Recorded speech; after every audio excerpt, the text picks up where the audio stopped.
Well, hello. This is another episode, for want of a better word.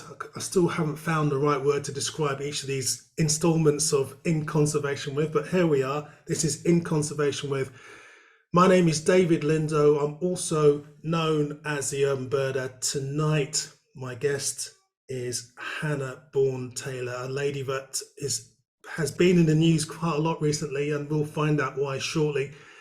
But first, I need to get a couple of things out of the way, and that is to mention our sponsors. And the sponsors are Leica Sport Optics and CJ Wildlife. And for those who don't know who CJ Wildlife are, they're a team of passionate nature lovers and experts in garden wildlife, on a mission to make nature accessible for everyone, whether you are a garden novice or nature novice or a garden guru.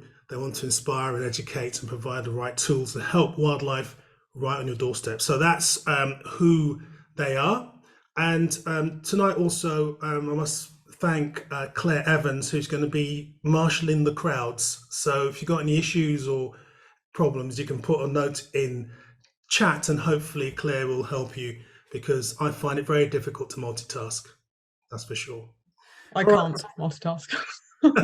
All right, so or do anything on the computer, so this will be fun. Hannah Bourne-Taylor, thank you very much in the last minute to accept my invitation, which was literally a few days ago, to come and talk to us tonight on In Conservation With, predominantly about your feather campaign, your feather speech as well. So firstly, how are you and where are you? I'm really excited for two reasons. One, you're a complete legend, so it's an honor to be on this. And also, I don't know anyone personally that have popped up on the screen, but I recognize so many of your names and your faces from Twitter. So it's really cool to sort of meet you in this sort of strange way. There are some real Swifties on here. So hello. And where am I? I am in my house in Oxfordshire, which is fine. Nothing particularly interesting. No birds in the house at the moment, so it's a bit boring. But yeah, just me. I've known about you for a short period of time. You've kind of suddenly, you're just there and everywhere, and your passion for birds in particular just shines through, and in particularly for swifts as well as sparrows and house martins, of course. But swifts is your thing, and I remember seeing some of your videos where you so excitedly say, "I've just seen a swift. It's amazing. It's been fired just now." You know, I think it's fantastic, because you know one thing, Hannah, passion is something that not a lot of people have, and the people that don't have passion, and it's not any sort of disrespect to them, but some people haven't got the passion that perhaps you have. It's sometimes deemed or looked upon as a bit mad. The person who's passionate is a bit crazy. Would you agree with that? Yeah, I mean, so I'm 36, and my entire life I've been told by almost everyone to calm down and to just, be a bit more mature and not be passionate. And only recently have I realized that that is absolutely not true at all. And now I'm unapologetically enthusiastic, and I'm living the dream in myself of being just allowed to feel as passionate as I want. And luckily my husband and my family have always been super supportive. Otherwise I guess my husband wouldn't have married me in the first place.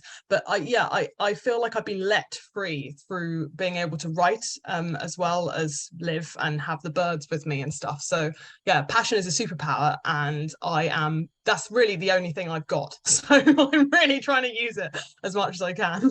I love that line. Passion is a superpower. I love it. I love it. I love it. So I know this is a question that would normally be at the end, but I'm going to ask it now.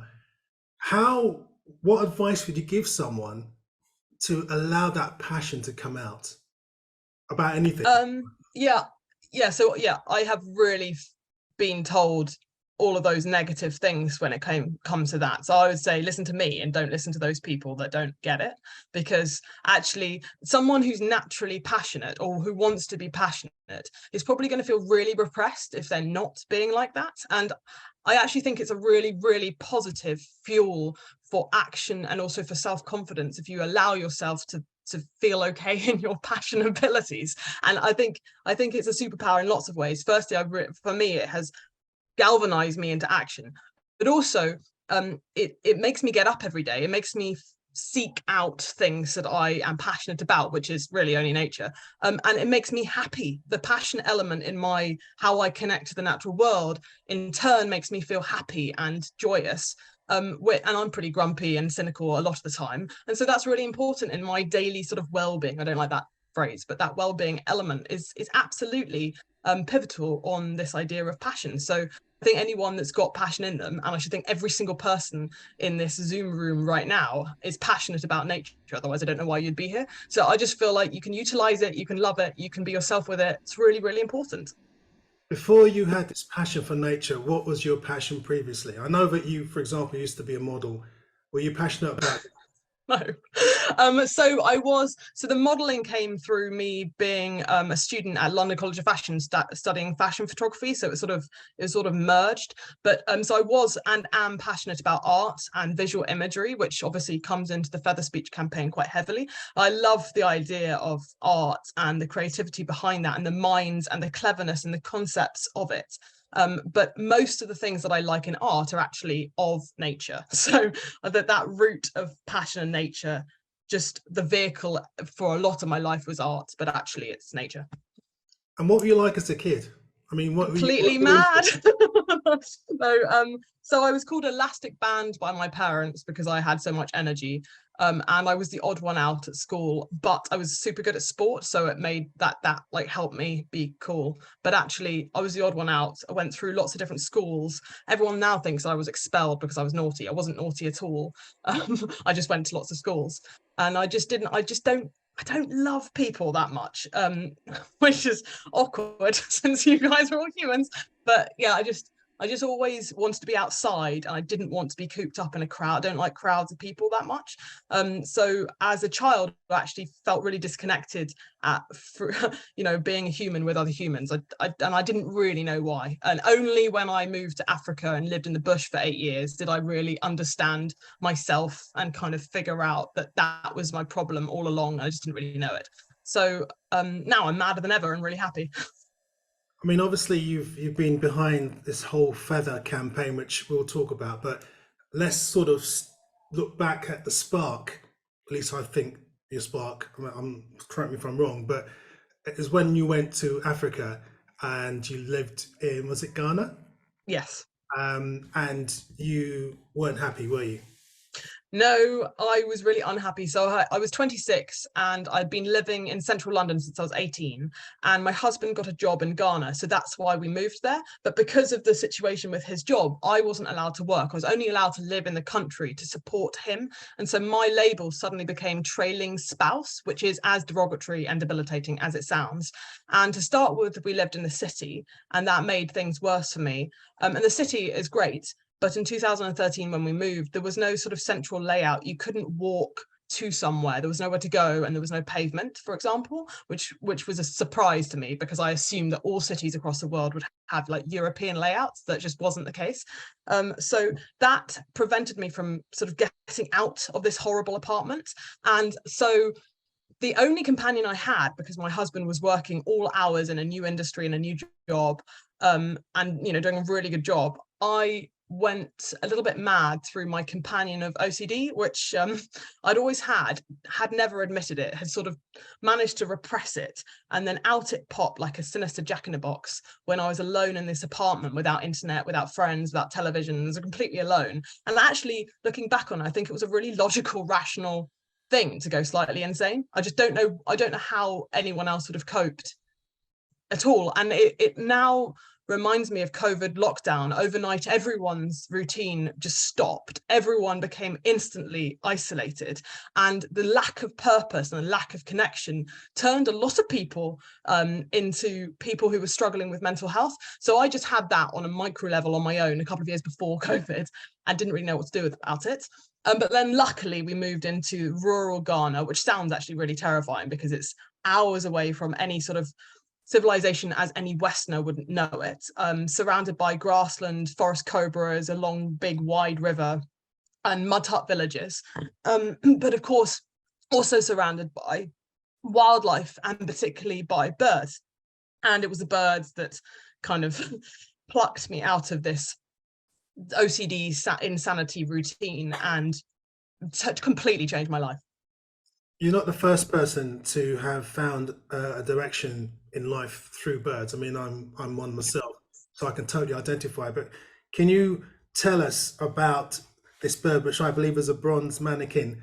Tell us about how this particular bird changed your outlook and led you to writing Fledgling. Yeah, so this bronze winged mannequin finch is about half the size of a sparrow, and when I rescued him, was very like a drowned rat, like a miniature drowned rat, brown and waiting to die after a storm had blown down his grass nest and his whole flock had abandoned him. And I had by that point rescued a swift already, which I'll briefly mention later. But so I had been through this routine of trying to rehabilitate baby birds before, but this one was a real roller coaster, because in order to make to keep the promise that I made to him, which was to eventually release him back into the wild, it turned out that when I collected him and rescued him, I was making a promise to dedicate 3 months of my life, every single waking hour of every single day, to that task. And you can't Google that. You can Google how to keep a bird alive, but you can't Google how to reintegrate a wild fledgling back into its wild flock in the middle of Ghana. Now you can read Fledgling, my book. It's a trial and error guide of how you do that. But it was just all the odds were stacked against us. I didn't know what I was doing, but I had this just grit, like determination to do everything I could to save the bird. And luckily, I did. That's not really a spoiler. I'm really proud. I would not have written Fledgling had it not had a really triumphant, happy ending. But it was really tough, and it's invited me to test all of my passion and all of my problem solving to the max. You kept this bird on your body, you said, and even in your hair. How did that work? Like, for example, at night. What do you do at night? Okay, so no, at night I was free because of these birds, they go to sleep at night, so that was okay. I didn't want to squash him, so he would sleep in a tea towel nest in a cardboard box next to me, so that was fine, and I'd get proper sleep. But the 12 hours of daylight, the finch was awake, and because he is a flock bird, and he would have needed his surrogate parent. I was his surrogate mother, but I was also his surrogate flock. It meant that he was on my body the entire time, because that was just a natural way to be as a flock bird. And I have waist long hair, and so he would curl my hair and make nests out of it, a little bit like Radagast, but I think really cool. And we would spend our day talking together. So he had all these different calls, and they were very, very obvious what he meant. So the first obvious one was feed me, and it would be this alarm call where he would knock his head back, whip his wing out, because that's a technique to block his siblings out so he gets fed instead of his siblings, and he would just shout like this alarm call, but it meant feed me, feed me, feed me, feed me right now, and I would feed him right now and be panicked by it in the way that new human mothers are panicked into feeding their newborns when they have that particular cry. And then he would sort of get overzealous, fall on his back with his legs sticking out, pause for about a second, get up again, and start doing the alarm again. And this was a routine that I quickly got used to. But then he also had all these different calls. So he'd have a different chirp when he was scared, when he was tired, when he wanted affection. And it was the affection one that really completely endeared me to him, because all the vast differences between me and him just shrunk. So even though he's a tiny bird in Africa and I was this great big human, he craved all the things I was craving. So he craved the affection, the comfort, the reassurance. He was scared of the same things, sort of, as I was. And he got grumpy when he got tired, and all of the things that I feel every day. And he was basically like a gregarious, miniature, feathered human. That's how I would describe it. A hugely amazing companion, massive personality, terribly funny and goofy. And when we started walking outside to get him used to being outside and to be a finch again, after he had a couple of weeks inside with me, of course, this was really, really important, because it wasn't as though I had to worry about him running away from me or flying away from me, because he didn't want to be away from me. He wanted to be with me all the time. And so it meant that trusted bond allowed us to be safe in the wild. So I could basically stalk his family, which is what I did every single day for 2 months, getting nearer and nearer to his family flock. and he would be with me, trusting me, and together we would overcome all these obstacles so that he could observe his parents and his family flock, so he could learn all the techniques of surviving as an incredibly vulnerable bird that is basically eaten as a snack by everything else that's moving. And so it was this very stressful, high octane couple of months, but the reward was having this wild bird feeling safe within me, and that's a massive privilege. So, did you teach him to fly? No, instinct. I can't fly. Oh, if You only. didn't stand there So like he this could, with your wings um, arms flapping. yeah, come on. I taught him how to eat, and that was really hard. Because I had to keep putting him back on the stems of grass and showing him the grass seed, and he would think it was a game, and he would ask me for food, and I was trying to explain that it was the grass seed that he was eating, and that was relentless. A bit like feeding a toddler and then just spitting it all out all the time. But the flying he had already instinctively learnt, and as he got stronger and more confident, his flying was a massive progression element that made me understand when he was ready to eventually be released. So it was a really important aspect of his development. And you must have been totally in love. I mean, I'm already in love with him, and I haven't even met him. What was Yeah, it I'm like completely. the day you waved goodbye to him? What was that like? Okay, so I often cry when I talk about this, but I feel like quite excited because I'm talking to you, so I think I won't. But so I couldn't release him myself because he would never have gone from me. So I gave that massive responsibility to my husband, who's called Robin, which I think is aptly named. And so he released him. And by that point, I had said goodbye to the finch in our nighttime lullaby routine, where I would sort of put him to bed and stroke him, because he used to like being stroked by the side of his face, and he'd sort of start lulling. And if I stopped, he'd wake up and ask me to do it again. So I did that for the final time, bawling my eyes out, then got on a flight home to England, bawling my eyes out. So everybody was asking what was wrong with me, including the passport control, who thought I was completely bonkers. And when I explained what had happened, they were just like, "Oh, fair enough." That's pretty insane. And then I was just completely hooked on the phone call, waiting for Robin to tell me what was going on. And it was heart in your mouth kind of thing, because I had no control. I was by that point on a different continent, and there was my baby going out into the wild, and there's this bittersweet moment. Yeah, and I miss him every day. He's like a little phantom. Sometimes I check that he's not in my hair. So yeah. Robin sounds like a very patient man. Yeah, Robin is like the opposite of me. All Which is right, good to listen. know. Let's move on to your current campaign, and I believe you got a little PowerPoint for us to have a quick look at.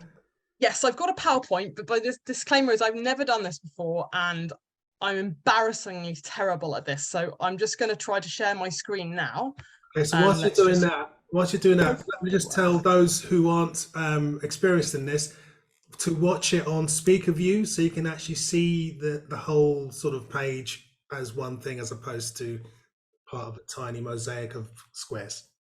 And has this worked? Yes. Okay. Okay, oh, I can't see any of you now. I can just see my screen, so I guess I'll just start talking. Yeah. Is that all right? That's all cool. Okay, cool. So this is just going to go through the whole process of the Feather Speech campaign, which I think you probably all know about. But it's a collaboration of leading scientists and artists coming together for birds, but particularly through swifts and cavity nesting birds, house sparrows, house martins, and starlings. And it's a combination of visual imagery, passion, and a carefully, very difficultly worded, expert-approved petition. So at the core of this theatre, behind this theatre of me doing this crazy thing, there are leading experts who were very functional in their contribution to this overall campaign. So and the petition is all about making swift bricks compulsory in new housing across Britain. And on this slide there is a swift brick example. It's basically just a brick with a hole in it that goes flush to the wall to houses and could solve quite a lot of problems. So the problem, or the context of this whole issue, is that swifts are in desperate need of help. They've lost over 50% of their population since the 1990s, 1995. And so when I was coming up with this idea to try to help them, I went to everyone I knew of and battered down their doors asking for their support, because I knew that because I'm not a scientist and I'm not a politician or a sustainable development assessor, I knew that I wouldn't be able to have this campaign be a success unless I had the legitimate backing of certain people. And luckily, Emma Marsh, the RSBP executive director, has been behind me from very early on in the campaign planning. And this is just a quote from her that talks about how the Swifts are needing our help, and that developers and local planning authorities have already created thousands of these Swift bricks. It's just they haven't been enforced. So it's just a kind of reminder that it's not me trying to intervene and not knowing what I'm talking about, that behind this whole campaign are these people that have collected data for hundreds of years, or certainly decades, and have found the solutions with offering up Swift bricks. So it's really amazing to have that backing of the RSVP. And these guys are the ones that would be benefiting if the petition does succeed. Our closest feathered neighbours: house martins, swifts, starlings, and house sparrows. All of them are my favourites. The only other favourite I've got is a nightjar. And the thing is, though, I had started working with these people to pick their brains about the petition, but I knew that in order for the petition to be debated in Parliament, there needs to be 100,000 signatures, and it only ever really gets seriously considered if it's on the government platform, which has this horrible sort of trap door in that it only has its petition open for 6 months. And so 6 months to get 100,000 signatures is a really, really tall order for somebody that has no influence and is in no position of power. So that was where I started from. How on earth does an everyday person like me get that target? Like, how do I create a campaign that actually has a chance of reaching that target? So I didn't know for a little while, but all the time I had this burning desire to solve that problem. And that's because the finch that I just spoke about, but also the swift, and there's a photograph of me of this swift. It's a little swift, so it's half the size and a different species, but for all intents and purposes, very similar to our common swifts in Britain. And I rescued and hand-raised this swift, and I am talking to all of you, and one of you has rescued and raised something like 60 swifts this season alone. So Chet, you're amazing. I've just rescued the one, and it was hard enough. And yeah, they're both immortalized in my book Fledgling. And actually, I wrote Fledgling because it's a legacy of these two birds. I thought and hoped that as a nature author, I could spark a conversation about these birds and how unique and individual they were. And the sort of takeaway for readers would be that the readers noticed a little bit more and maybe talked about the birds a little bit more, and then by default would have this more powerful connection and this urge to nurture and protect them as a whole wherever they were. But the thing is that nature authoring is a bit of a niche market, and also I'm already talking to people who really care about nature, and so I sort of felt like it wasn't enough to publish a book about these birds, that I needed to do more. And so I did. So this is the beginning of the prep work for the Feather Speech campaign. And most people know about what happened on the 5th of November, because the speech that I delivered in Speaker's Corner and the procession to Downing Street was highly covered in the national news. But what maybe people don't know is the sort of prep that went into it and who was behind it. And so this is just a couple of slides. This is me being painted by this guy, Guido Daniele, who is an Italian painter who has worked on lots and lots of bodies for the sake of endangered species across the world, including having the privilege of becoming friends with Jane Goodall and painting a chimpanzee on her hand and doing things with the Jane Goodall Institute. And he is renowned for his hand paintings, which I will just show you in the next slide if I can figure that out. Yeah, here it is. So there's Jane Goodall and Guido, and then all of these hands are different paintings. He's done something like 300 different hands of 300 different species, all of whom are endangered. And it's quite remarkable body of work, and he was fully behind this idea as soon as I posed it to him. I didn't know him, but I asked him and he said, yep, I'm coming, I'll help the Swifts, let's do it, which was amazing. And so he did, and he started on Friday the 4th of November, 8 a.m, and he finished around 4 p.m. that day, and it was actually really hard work for both of us because we had to be still for ages. And then after that, this is what I looked like. So a little bit graphic, but nothing indecent actually. And I had this amazing swift on my hand, and some people had done my fancy hair so that it didn't look like I had a bird nest in it anymore. And then what I still just can't believe my luck with is that this whole thing took place in this incredible world famous photographer studio, and his name is Tim Flack. And Tim Flack, here are all his photos. He is renowned for his incredible portraiture of wild animals. So all of these photos are of real living animals that he somehow manages to capture, mostly in photographic studios, although sometimes he goes to them in the wild and then puts a sort of studio canvas behind them. And he does a lot of work for conservation. He's known as a conservation communicator, and he's doing research into visual imagery for the sake of conservation. And so I phoned him up and I said, Tim, I need your help, not expecting he would be able to say yes. And he said yes immediately. And so I ended up sleeping in his studio, completely fully painted, not really able to sleep, not really able to move, after having been painted the whole day.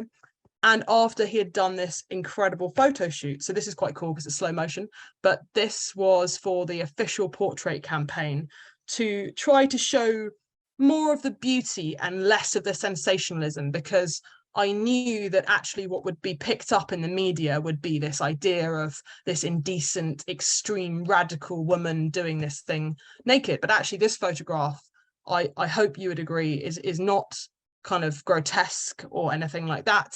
And shows the body paint and hopefully resonates with bird lovers as something going on there that's quite powerful.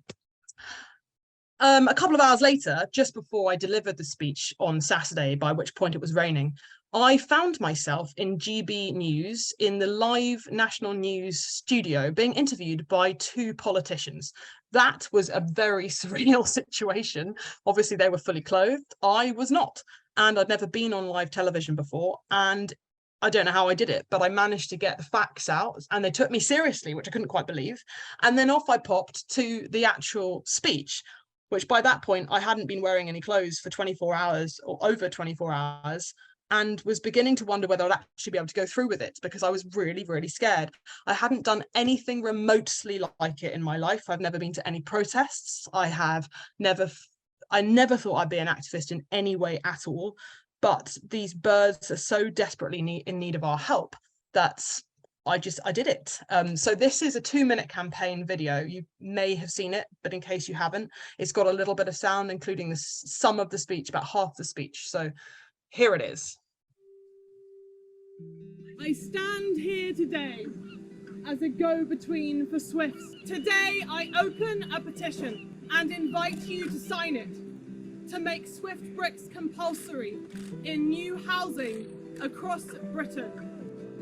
If swifts could fight for their existence with words, they might say, I have spiraled above the clouds, cloaked in the setting sun, have spun through the eyes of ferocious storms, crossed deserts, oceans, continents. For generations, my kind has existed, our bloodline unbroken for millions of years. And we have screamed in delight at your creativity, innovation, progression. But now we are screaming for you to help us, to look up, to remember you share your home with other kinds. Feathered, furred, finned, scaled, winged. You can remember your walls also belong to adventurers. The feather speech is not just a campaign aimed at the government or the people of Britain. It is an alliance with our wild neighbours. Let the record show we care, we are connected, and we will unite, starting with swifts who watch over us all. When the environmental crisis feels overwhelming, let us come together and show that passion is a superpower.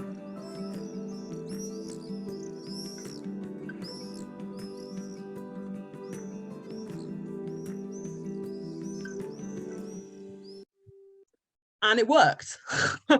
I couldn't quite believe it. Up until the night before, no news agency had cared at all. I had been pitching for weeks.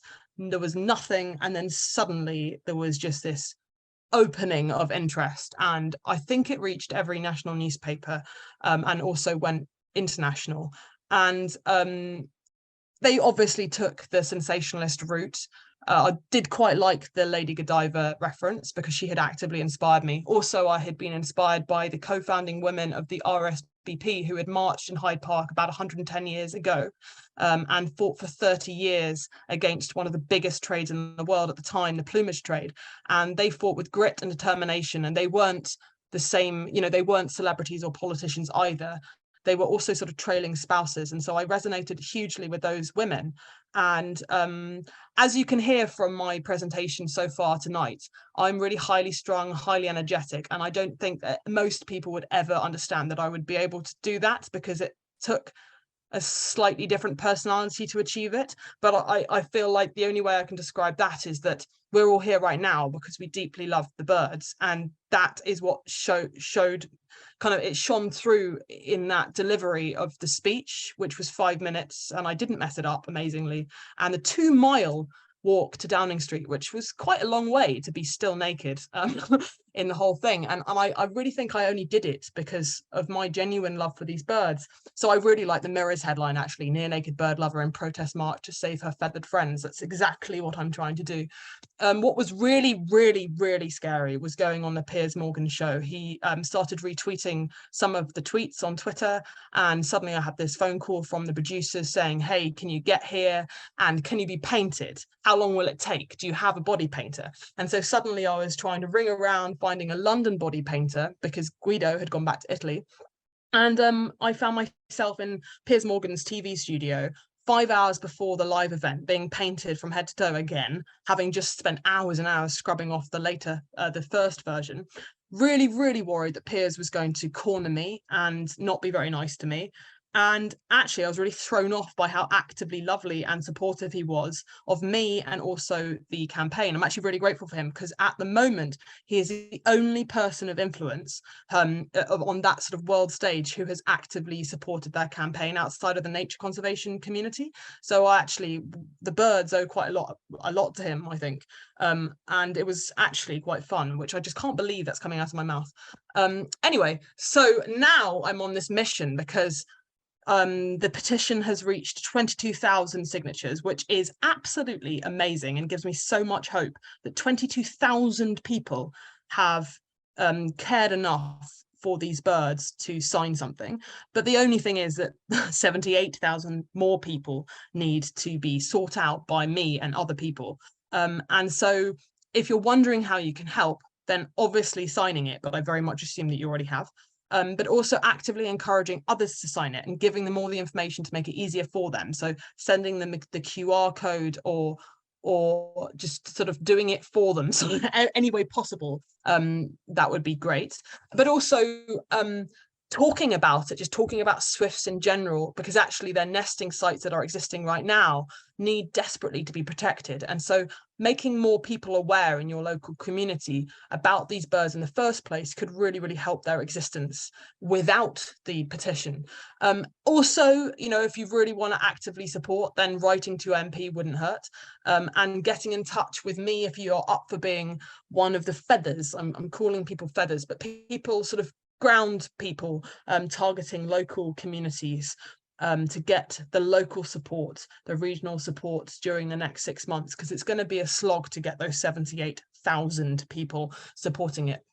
So feel free to contact me if you want to offer your amazing services. And this is the QR code, but that's also found on my website and other things. And so this is the end of my presentation. So I'm going to stop sharing and see if this works. Well, firstly, I think you deserve a massive round of applause from everyone in the Zoom room, because you are amazing. I think what you've done you know, on your own, I mean, obviously with help from friends, but on your own is absolutely impressive. I mean, I can't think of the words. It's just totally, I'm really proud of you. I think you're amazing. Okay. Okay, well, you'll just make me cry. So coming from you, that means a huge amount. I was so worried that people that are, you know, big cheeses in the conservation community would tut me and say, God, what are you doing? You're not helping the birds. You know, you're going to make people totally not like you and not like the birds. So it's a massive fuel to get your support. So thank you. No, I love anything that's creative. I think what's lacking, and I'll keep on going on. I mean, a lot of the regular Zoomers that come to In Conservation with know this about me. I am really down because there's not enough creativity out there. I think you have to be creative in order to reach different audiences. And a lot of the NGOs, as far as I can see, are talking to the same people the whole time and not doing anything that's actually very interesting. And it often takes people on their own like you to do something and try and make a difference. And I can relate to you totally because, you know, back in 2015, I did the Vote for Britain's National Bird campaign, and I went to all the NGOs to start off with, and I was appalled by most of their attitudes in terms of the lack of vision, the lack of help. In fact, in some cases, hindrance. Yeah. It's like, come on, guys, can't you see? You know, and I realized very quickly that I couldn't rely on NGOs. I have to do things myself. And what's interesting, because going through your story now and the way you suddenly built up this amazing groundswell of interest from the media, echoed what happened to me, because when I first set off doing my Vote for Britain's national campaign, National Bird campaign, I remember I made calls to people, and some people were like, yeah, I'm all over this, you know. I mean, I remember calling up people like Jamie Oliver for support. Oh, cool. He was all over it. I rang up several PR companies to help me sort of sell the story, and most of them laughed when I told them my idea. Yeah. One PR company in Brighton, she loved it, and she actually did it at mates rates, and she ended up getting me 7 to 8 million pounds worth of press, TV, and radio in that week. I was all over the place. So it's really great to see you do that. I'm really proud of you. I think it's fantastic. And you did it on your own practically, because you were telling me earlier that you actually were making the phone calls and stuff yourself. Which is everyone keeps like, oh yeah, you must have a really good publicist. It's like, I haven't slept. Exactly. That's for me what makes it even better. The fact that you have so much passion. Your passion drove you completely through this. Other mere mortals would have fell apart after the first couple of days. Passion is a superpower. Exactly. But one thing I want to say, and I mentioned this to you before we actually started, you know, when we had our chat a few days ago, the fact that you had to go nude to get a message through. At first, when I saw that and I heard about it, I was thinking, I felt a little bit uncomfortable about it, because I thought to myself, why does someone have to use their body? They use their sex in a way in order to get the message across. And I suddenly realized two things, especially after speaking to you as well. Two things. The first of which is the media world is run by men in the main. And that's the sort of thing that suddenly gets them switched on. Yeah, okay, yeah. But then hopefully someone will actually understand the message and get on board properly. But number two, going back to my Vote for Britain's National Bird campaign, I too had a situation where a stunt occurred and a woman came out at Bird Fair unannounced, naked, apart from, like you know, wearing her knickers and a pair of shoes, but totally painted black with feathers, and she had Vote for Britain's National Bird campaign. And it was interesting. A lot of people saw it for its value, which was art, but other people chastised me for objectivizing. I can't think of the words, but you know that word. Women. Yeah, I know what you mean. Yeah. You know, and that's what made me kind of worried. And I watched you on Piers Morgan, and I don't like him. I tell you that now. I don't like him, and I think, you know, you said you were scary. I think I agree with you, but I think you did brilliant, because what you did was, despite the fact that, as far as I was concerned, all he wanted to ask you was, how are the tits doing? That's all he wanted to ask you. which is so basic and so crass. But you stuck to your message. You got all your points out. You used the platform brilliantly, and I applaud you for that.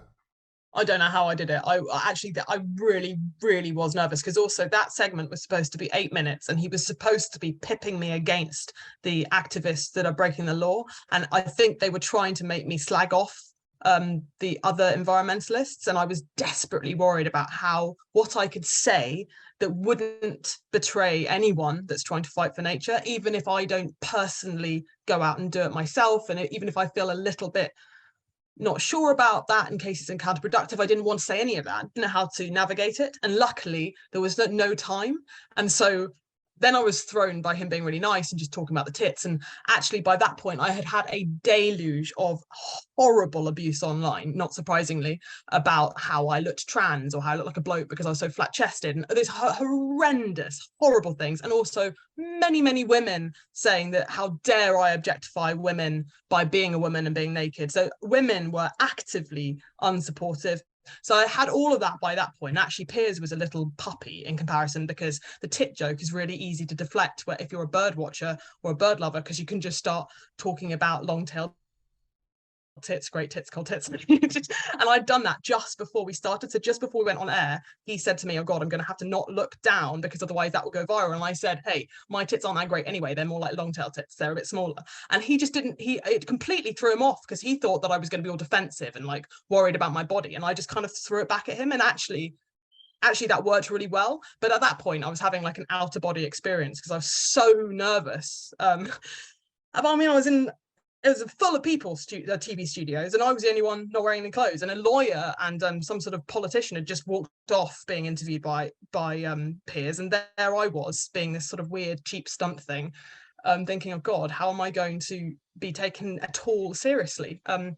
So yeah, I thought it worked out a lot better than it could have done.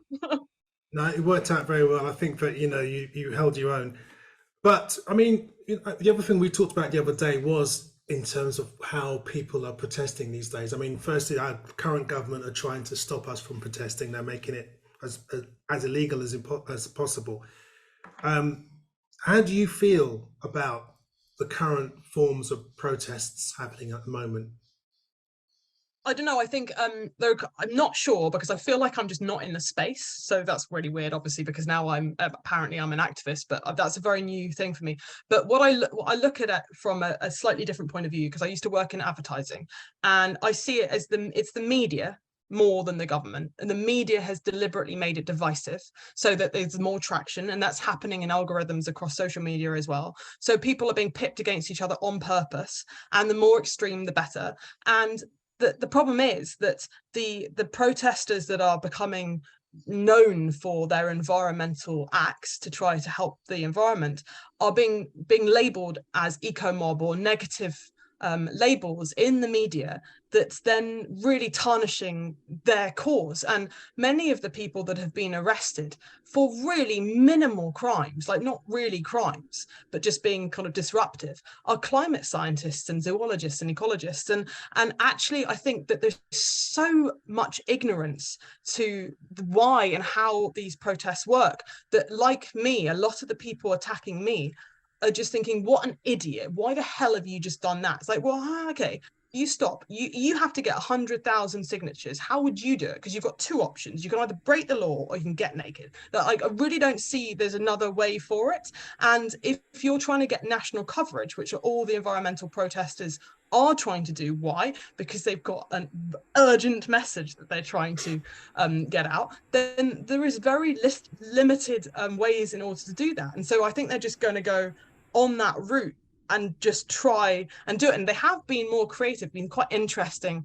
The art attacks that have been happening, quite ironic to look at, for example, the Van Gogh apple orchard that had paint or soap soup on it, when people are obviously caring so much about the art, which I can completely understand. I'm a massive art lover, but there's so many orchards, for example, in China, that they've decimated the bee population to such an extent that people are having to hand germinate the blossom orchards. So, I mean, I mean, the irony is just enormous. But I don't think most people understand that. Most people just see these kind of violent, disruptive, annoying protesters, or this stupid, crazy woman with the naked thing. They don't understand that it's all governed by the media, and that there is no way to make a noise that's loud enough otherwise. So it's a pity that people don't have a bit more awareness of how those protests come to be. Do you think that the NGOs should be more open or more, I mean, I always say it's more creative in terms of their approach to making their point known, because, or heard, because, you know, I found I had very little support. I was very shocked. And I was doing something that was quite tame, really. I was just, my whole thing, even though it was to get people to vote from National Bird, was more like you, about getting people talking. And Um, I just despair, because I find that the commercial sector are much more all over it and much more interested in sort of doing stuff than, in my opinion anyway, than some of the NGOs. I definitely think that, just from my personal experience, that there are lots of people in the sector, and many sectors really, actually, in the whole country, where people feel very worried about not upsetting anyone, not offending anyone, not putting themselves out there in any way, wanting to toe the line, wanting to be politically correct in every single manner. And so that's a very restrictive environment, and creativity is a risk. So I can understand why those two don't really go together. The other thing that I've noticed, again, in my own experience, is that the reason why I created this campaign myself is because I was heavily restricted. If I had had the money that an NGO or conservation charity had been able to give me, maybe I wouldn't have been as creative, because I wouldn't have needed to be, you know, I wasn't as restricted. And I think with restriction comes great creativity, because you really don't have a choice. And so when you're spoilt with big budgets or big reputations, perhaps there's a real lack of creativity. There's just not the same kind of drive, and instead you're trying to manage a load of people and get certain fundamental basic things out, and then the spirited things, and maybe some of the most important things that really generate, hopefully, change, but certainly an emotional connection within other human beings, are just kind of lost by the wayside. And I think there's probably a correlation, but I'm not an expert. I'm just giving my opinion freely. No, I think I agree with you, because, you know, and I totally understand as well, because when I did my campaign, I had no support. I mean, I had the idea in April, I started it in May, and I had no money, basically. I had to use my own money. And when you have to use your own money and you've got no budget, then Yeah. you have to ask favors. And I love the fact you call these photographers up and artists up and say, look, I'm doing this. Are you on board? And most people love that stuff. People who are in tune and really kind of get your message, and they want to be involved, and they say, yeah, sure, I'll do it. And that's what I found. You know, I needed a car, I needed a campaign car. And, you know, I called up, you know, all the sort of car companies, can you give me a car and I can put livery on it? No one's interested, until someone I knew had a Rolls Royce. And I thought, perfect, because that's British, you know, it's all about Britain's birds. And he gave it to me for 15 quid. Oh, wow. So, you know, that's what I love about this whole scenario, the fact that, you know, people should not be afraid, you know, even if it's you on your own, do not be afraid. Go out there and look at people like you as an example, and as a, you know, as encouragement to get out there and protest about something, but in a very creative way. There's one thing that you just hit on that has been my sort of secret mantra this whole time. So I'm writing another book, and it's all about what I've been doing the last year and a half since I got back from Africa, which is all about actively supporting just the nature on my doorstep and trying to be personally accountable. Because I feel like, especially in the government, when you look down, the trickle down all the way down to parish councillors, of which I am now one begrudgingly, there is such a lack of personal accountability within the government system.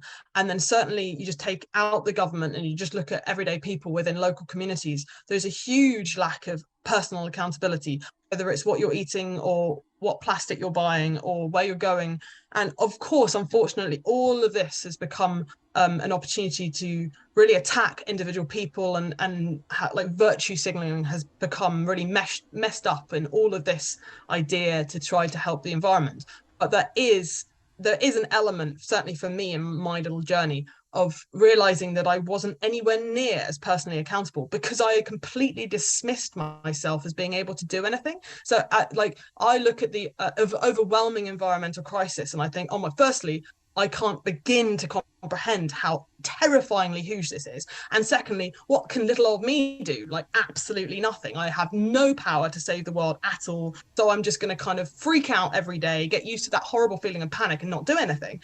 And then I started thinking, hang on, that's just not true. I can definitely do something. What can I do just to make me be able to sleep at night? And to start with, it was quite a selfish thing. And then I realized that actually, the more I did, the more I realized that other people were doing it. And I got inspired by people and I started solving problems. And instead of looking at this thing as this emotional wreck of being totally overwhelmed by eco-anxiety and the climate environment crisis, I started breaking it down and solving small step-by-step problems. And I've begun to be really practical in my fear of the world being destroyed. And actually, if you break down these things and you latch on to one thing that you can do, then suddenly it multiplies and suddenly you have a lot of fuel and a lot of experience and expertise that you can actually then implement. And that's all I can do, I think. And then the extension of that was, okay, well, I'll show that to the world or to the nation. I'll put everything I can on the line to send a message to other people like me who don't have to take the kit off, but they might be like, okay, well, Hannah isn't famous. Hannah's not a politician. Hannah's not a scientist. So Hannah's kind of like me, maybe a little bit crazier, maybe not. But actually, maybe I can do something like that as well. And actually, if there are 67 million people in this country, 22 million gardens in this country, then together we can have a huge impact. And I think we need to start thinking a bit more positively and a bit more, maybe a bit simpler, a bit smaller about how we can actually make a difference. Yeah, and we can all join the dots and become much stronger. We can form between us a conservation army. There's enough people out there. Yes, and I need that army. Maybe you can help. 78 more thousand people. So quite a lot. What's next in terms of, okay, you've done this, which is great. What's next? Well, I haven't done it yet though, because the next thing, I'm fixated on the next 78,000 people. Then I've got notable politicians. I've got Caroline Lucas and Kerry McCarthy on standby to do the parliamentary debate, should it happen, and all sorts of scientists with their big feathers in the caps that can really kind of collaborate and really put pressure on the government. And there'll be another media drive, whether that says yes or no with that, so I can create more awareness and keep the conversation going.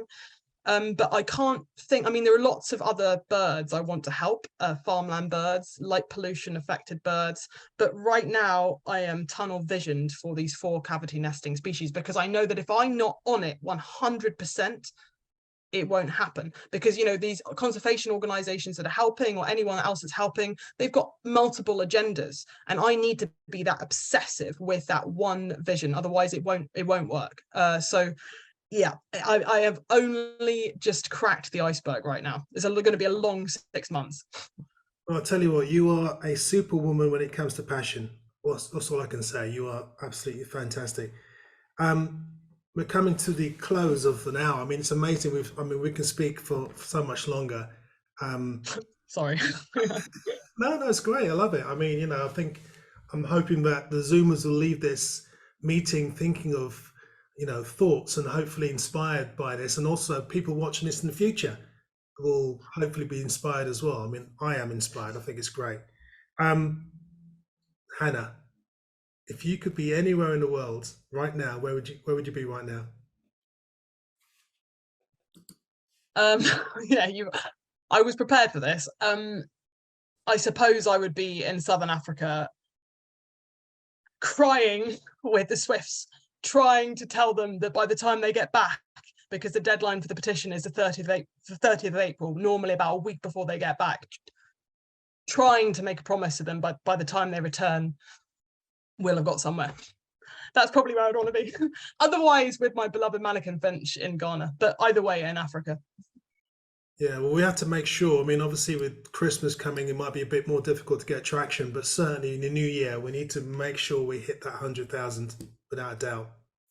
Well, I like the we there, because I think together we can do it. On my own, I'm screwed. But I think if we work together, we can do it. We are a conservation army, all of us, okay? We're not interested in violence. We're not doing that. But we're an army of people who care. And as you say, Yeah. passion is a superpower. What's your favourite bird? Or is that a stupid question? Well, it's going to have to be the swift, but the thing is, all of those birds in the cavity nesting area are fully involved in that. But I'm going to go with the swift because they are the most iconic, most irreplaceable.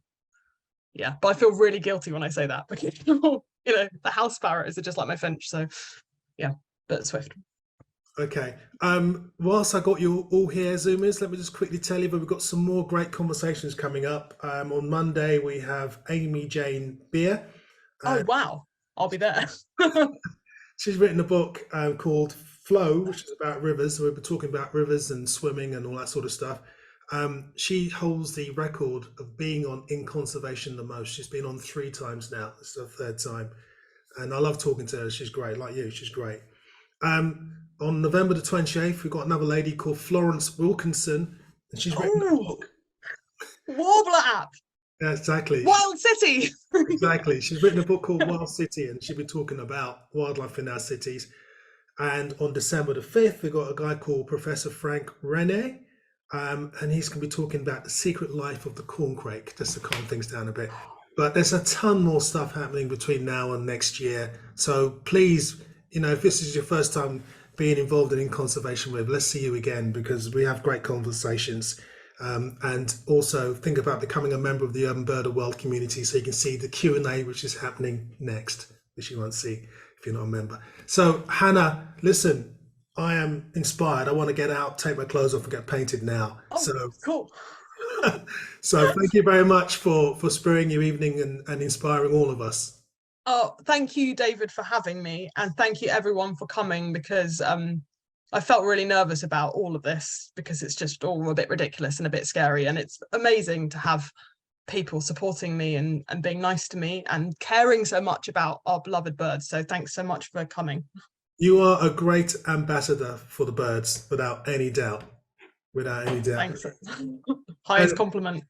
Zoomers even, thank you very much for coming tonight. Really appreciate it. Stick around for the Q&A if you can, but if not, there's one thing you need to do.